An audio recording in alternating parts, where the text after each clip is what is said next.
What's up, y'all? Another day and another issue with my camera. I have no idea where the intro to this video went, so we're gonna do that right now. What's up, y'all? Welcome back to another video. If this isn't a welcome back, let me introduce myself. My name's Chris. I got a new poster and I know how to read. And I'm realizing now that I never changed my calendar to May, but in this video we're going to be talking about how I used kind of the last week of April and the first week of May to figure some stuff out about myself and kind of get out of this reading slump that I was in. So we're going to cut back to Chris in the past where we talk about it a little bit more. Let's go. All right, y'all, so it is currently Tuesday night and I'm filming this section before I film the intro to this video. So I don't know exactly how much I'm gonna be talking about why I'm filming this video. So I think I'm just gonna do that now and then edit out what I need to edit out. Some fans of this channel might notice that I'm not uploading a reading kind of wrap up for April this month. And I think the reason for that is kind of plainly, like, I did not read a lot this month. And it feels crazy for me to say that the 2 or 3 books that I read in April of this month isn't a lot for me, because it would have been a lot for me like a year or 2 ago, but it's definitely the least amount that I've read probably in the past like 8 or 10 months. So like while I was thinking about that before I started filming for this video, I kind of just realized that I think I'm in the first reading slump that I've ever been in, or at least since I've started reading a lot more heavily in my free time. And I've been trying to find like a reason for it, right? Because I've read so many good books this year. I've read multiple 5-star books already in these like past 4 months. So it doesn't make sense in my brain for why I'm going through a reading slump. If y'all have any like tips and tricks for how you get over reading slumps, let me know, because this is really like uncharted territory for me. And what's also weird and annoying is that this doesn't feel like something that's going to go away anytime soon. I think if I read like the best book I've ever read, like a 6-star book, I don't think that would like cure me of my reading slump, if that makes sense. But the main reason I wanted to film this video is because I wanted to document kind of what it's like to come out of a reading slump like in real time. And again, like as someone who has never been like a reading slump or a mood reader kind of person, this is uncharted territory for me, and I wanted to kind of share this experience with y'all. And I don't think it's the books that I've been reading. Like, I've read a couple duds, don't get me wrong, but I've read a couple duds before and it hasn't been that big of a deal. I don't think it's the fact that like I'm filming these videos. Like, I know a lot of people can get burnt out on booktube because they feel like they have to read, but this is one of the first times in this channel where I'm recording, I think 3 or 4 videos at the same time. So if you see me wearing the same shirt in multiple videos, the same lights and stuff, don't get mad at me. I'm trying my best. And then when it comes to like other hobbies and interests and stuff, I don't think any of that is kind of taking away from the time that I usually or normally spend reading. And so to kind of conclude all these like rambling thoughts, it is currently, it's 1 a.m. or it's about to be 1 a.m. on April 30th, but I started reading yesterday on the 29th, probably at like noon, a little bit before I went to work. And I really enjoyed it, and I'm kind of happy to be getting back into this habit, to be getting back into reading, and to kind of discover kind of what I got going on. You're actually resting, this camera is actually resting on A People's History of the United States, which I just put like 40 pages into today. And I really enjoyed that. And then also for a completely separate video, I'm not going to talk about this book too much in this video because it's like the other video is kind of centered on this book and maybe another book, but don't tell nobody. I started reading Just for the Summer. This is like a popular romance book from a very popular author, Abby Jimenez. And I don't know if I'm going to like it or not, but it's something, you know, it's something cool, it's something different. So one of the things that I'm trying to do with this video, or at least in starting this week of breaking my reading slump, is to go to something that is like my bread and butter, like historical nonfiction, a book that I'm already in the process of reading, that I know that I already like and will continue to enjoy, and then a completely out of there curveball pick like a contemporary modern romance. So I think before I head to bed, I'm gonna bust out like a chapter or 2 of Just for the Summer. I breezed through that first chapter in like maybe 10 minutes. So I feel like this is gonna be like a very easy read to just kind of like not focus too much on or have to worry about. And then the chapters in A People's History are pretty long, but I think I could get like 5 or 10 pages out of there, excuse me, like something light before I go to sleep. But I will say already, like, I don't know if I'm gonna like Just for the Summer that much, but I've been enjoying what I've read today of A People's History. Like, I'm already like excited to read. So I guess in some very small way, I think just making this video and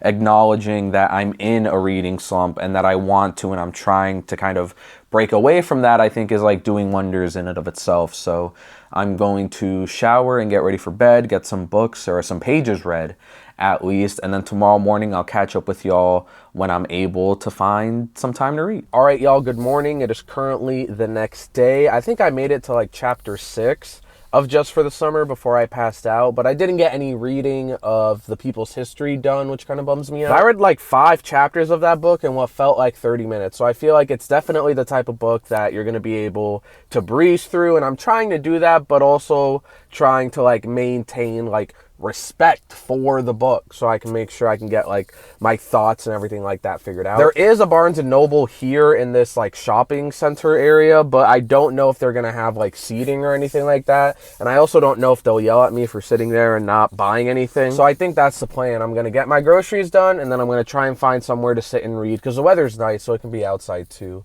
But I'll see y'all then.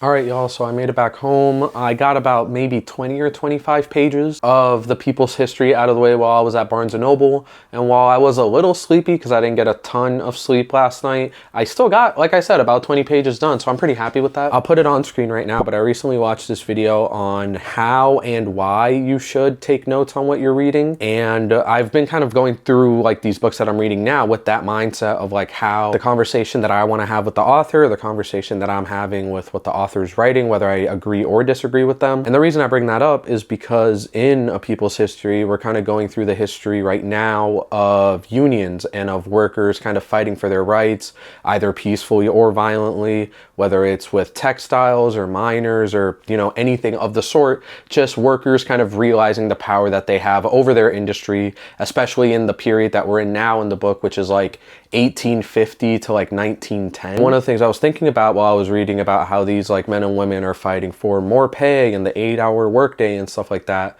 was that the power of unions has always been like very known, and the power of workers banding together has always been very important. Like I work a job that a robot could take and I would say thank you. So I was just thinking about how like the power of unions and the power of workers that workers have of banding together and striking for the common good, for the common of like the everyday working man, is going to become far less powerful the more we have AI and robots kind of becoming part of a workforce. Like the argument is always like, oh, AI is going to take my job, robots are going to take my job.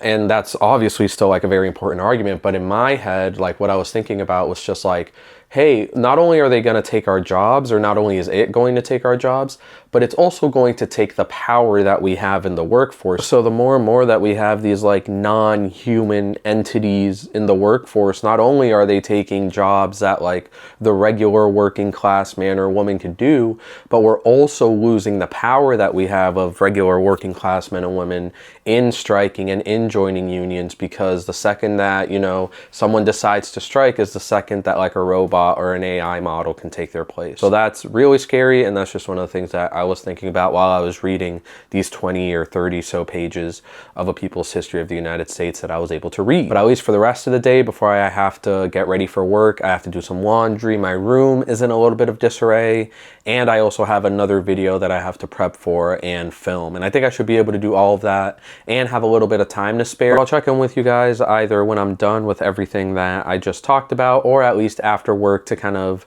discuss not only what I'm reading in A People's History, but also what I'm going to read next, because I think I'm going to breeze through A People's History as well as Just for the Summer. So I'm excited for that. I definitely have good hope that by the end of this week, I will be reading Slump Free. And I think we're off to like a better start than I could have imagined. So I will check in with y'all in a little bit. All right, y'all. So I just got back from the gym. I am showered and freshened up. I don't remember if I mentioned this earlier, but I decided to go to the gym after work today, which is something that like I enjoy doing, but I haven't done in a very long time. And it was such a crazy experience. Like, I don't know if it's just like the post-gym endorphins that are like coursing through my brain, but like I had a very good workout. It was legs today. We were doing legs. And then I was in the sauna for 20 minutes. And did I disassociate or did I almost pass out?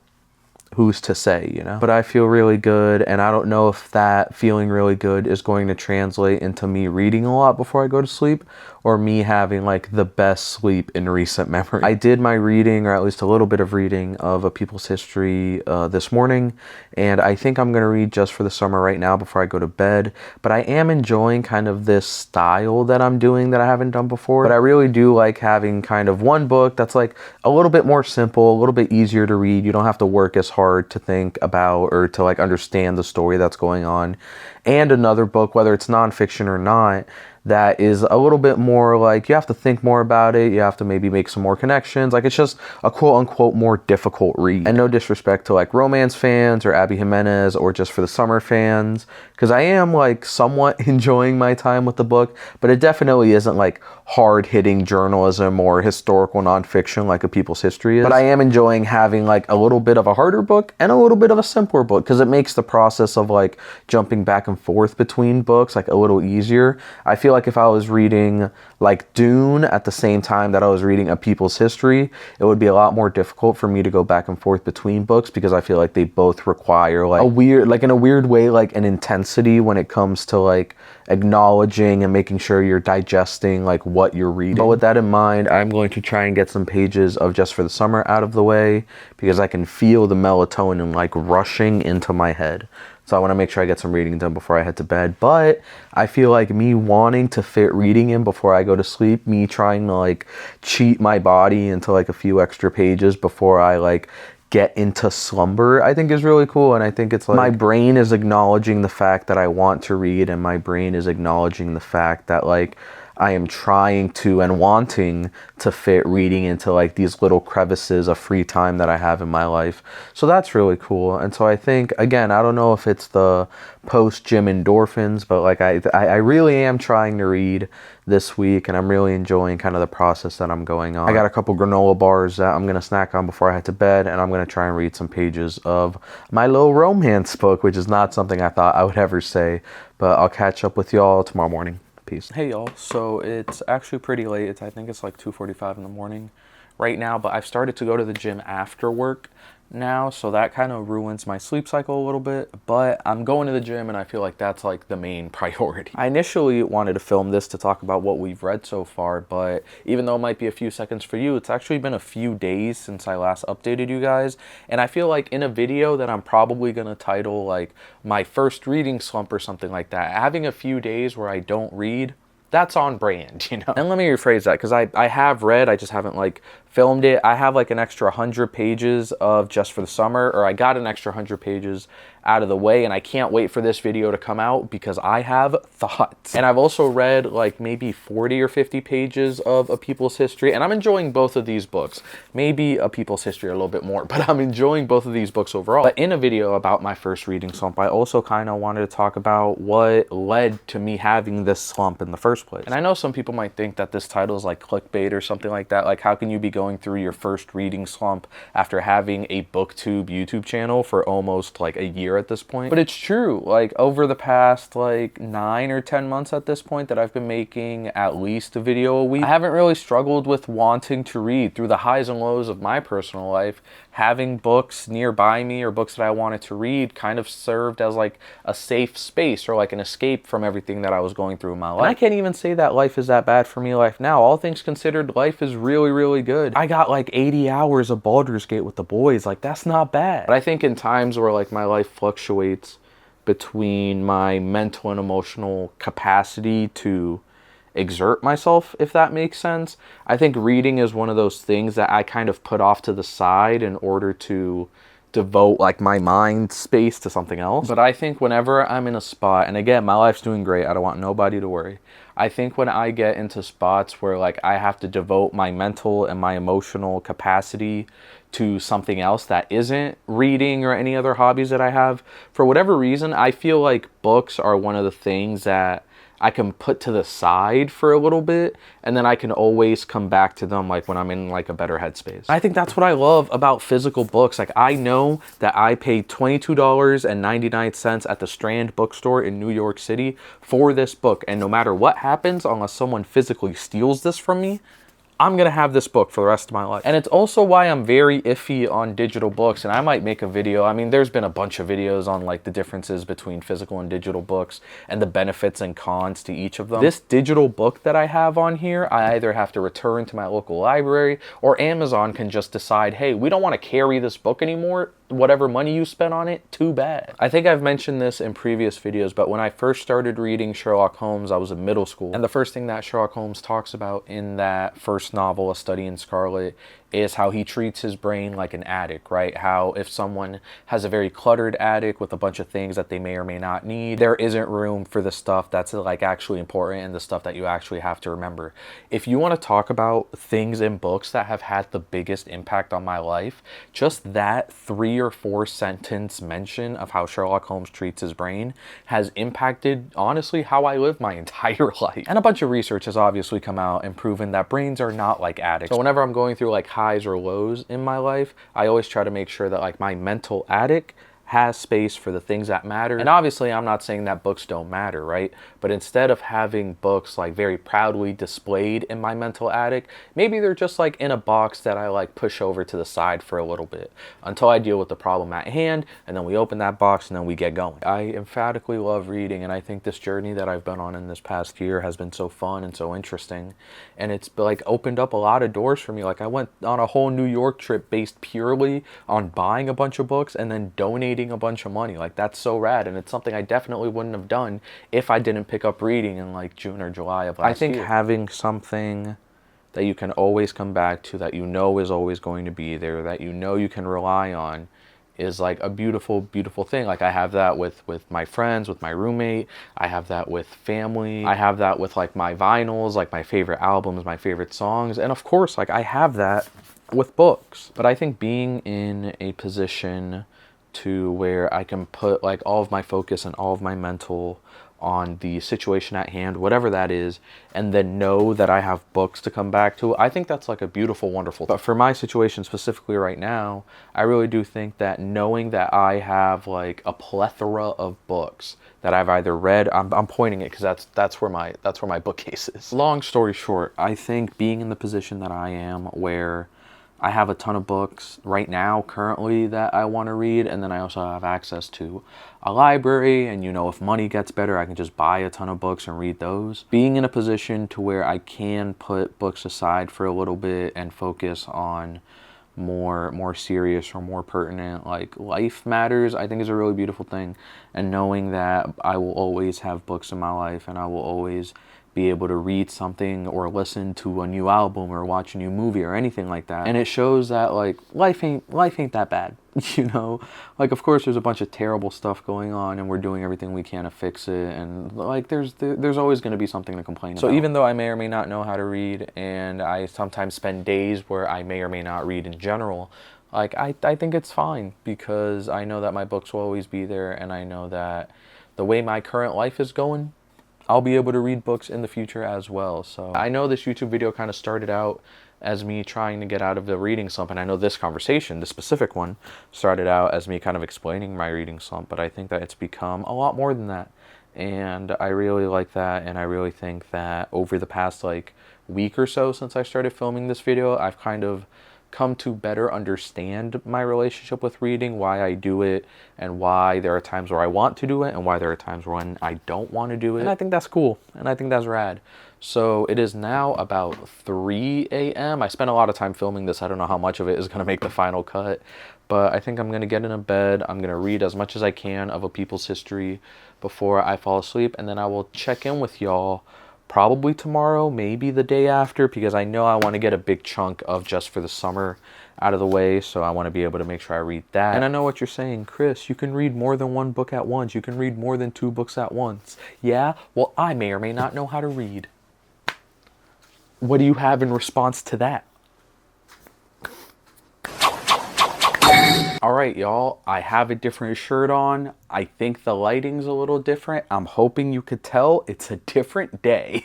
But the reason I wanted to get on cam right now is because I think today was probably the best reading day that I've had probably in the past month or so. I actually don't know where my copy, here it is, of A People's History is, but I think I read something like 20 pages last night, and then today was one of those days where I didn't go into work until much later in the day.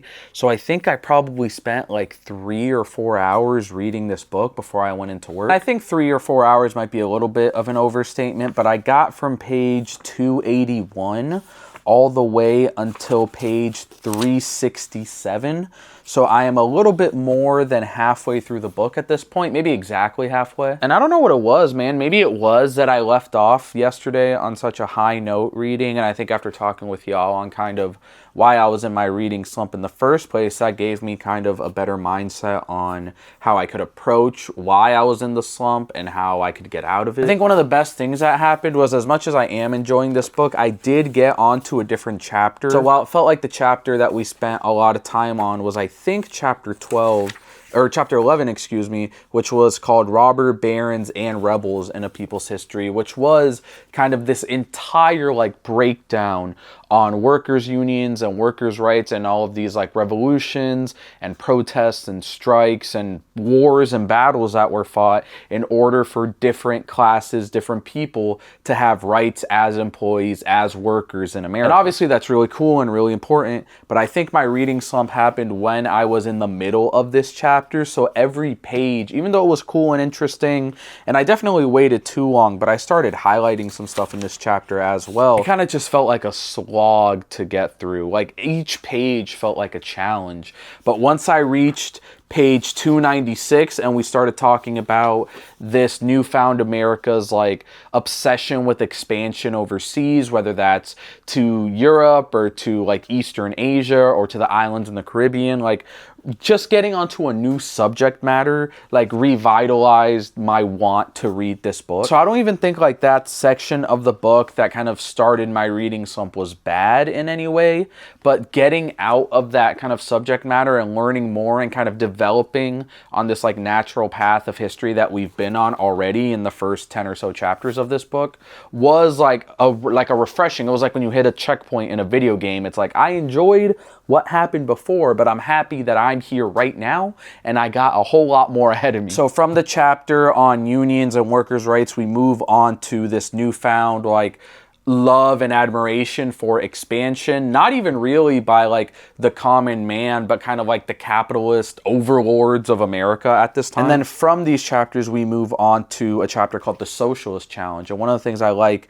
about this chapter, and one of the things I like about this book kind of as a whole, is it does what Sapiens did so well, which is tell a nonfiction history like a narrative. You've learned up to this point about all these people from like different sexes, different racial backgrounds, or monetary backgrounds, financial backgrounds, and now you're starting to see kind of how that mentality of people like unionizing and fighting for their rights, both in the workplace and at home, it leads to this rise in socialism, or of socialism, in America. So that's what this entire chapter was about. One of the things that I highlighted in this chapter was a quote by Jack London, who wrote a book called People of the Abyss, and he was also a member of the Socialist Party at this time. He said, "Let us not destroy those wonderful machines that produce efficiently and cheaply. Let us control them. Let us profit by their efficiency and cheapness. Let us run them for ourselves." And that, gentlemen, is socialism. And I thought that that was such a good like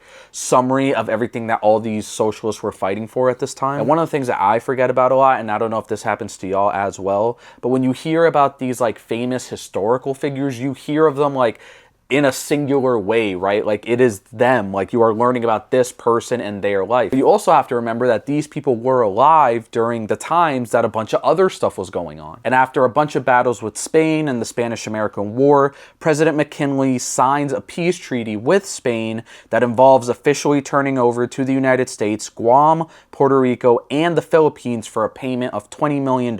And obviously these places weren't happy, right? Like they weren't happy to be a part of Spain, and now they're definitely not happy to just just be traded over and be a part of the United States. And this part specifically talks about the backlash and the war that happened between the United States and the Philippines because the Philippines didn't want to succumb to American rule. And so it's crazy to think about that while all this is going on, the US is expanding. It's not even the 1900s yet. Mark Twain just exists and he's alive during all the time that this is going on. Like, that's just crazy. It's like that thing I heard where like Anne Frank and Martin Luther King were alive at the same time. And I think at least in American like schooling, you're taught to think of those things as like separately, even though obviously like if they occur within the same years or the same time period, they occur within the same time period. Like, it's just crazy to think about. If you couldn't tell by the entire history of the United States, while they're fighting in the Philippines, are committing like dozens of war atrocities at the second. And Mark Twain actually comments on the Philippine War, and I like highlighted this entire little section of the book. He says, "We have pacified some thousands of islanders and buried them,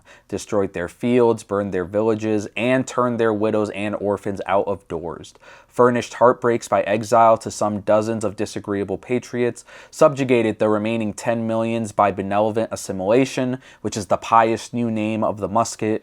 We have acquired property in the 300 concubines and other slaves of our business partner, the Sultan of Sulu, and hoisted our protecting flag over that swag.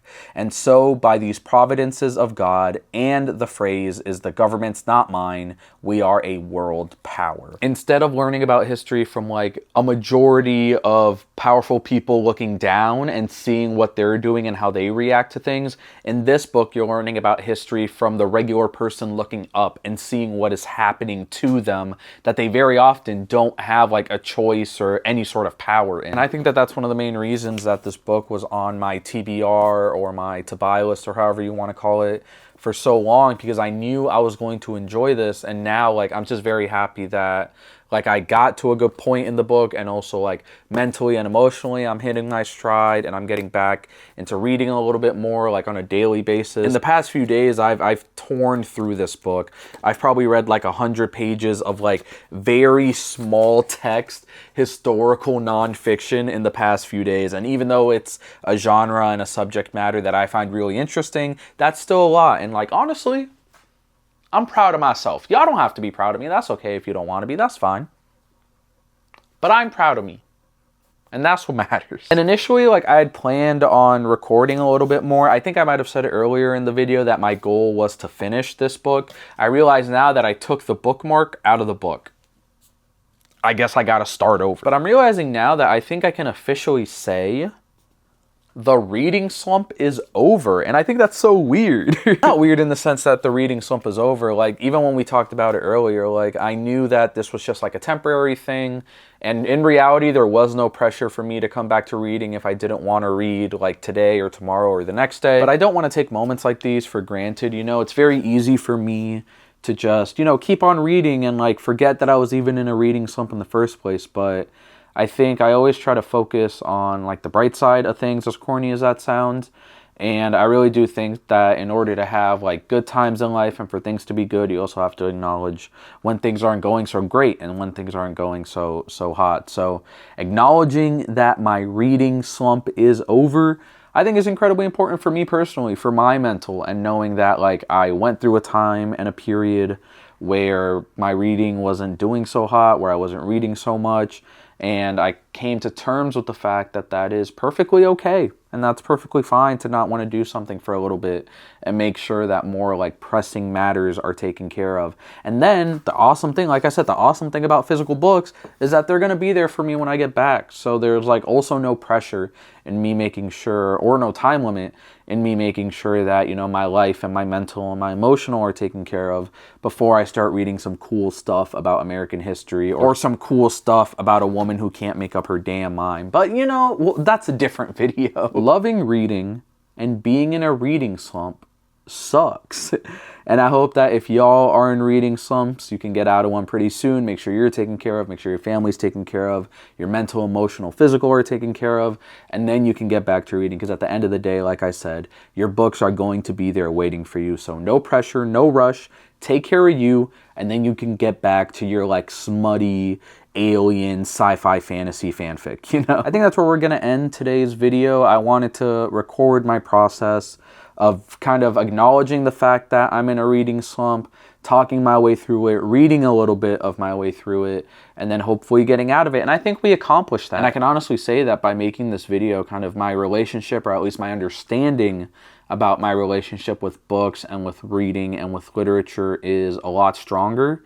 So the next time that I'm in a reading slump, or I feel like I'm getting into one or something like that, I kind of have a better understanding on how emotionally and mentally I'm going to react, and also how I want to handle it in terms of like, when do I want to return to reading, how much reading can I handle, stuff like that. All right, we're gonna end it there for real now. I know I went on a little bit of a tangent there. I hope you do something that makes you happy, do something that makes you some money. I hope your money is long, and I hope your reading slumps are short. I'll catch y'all next time. Peace.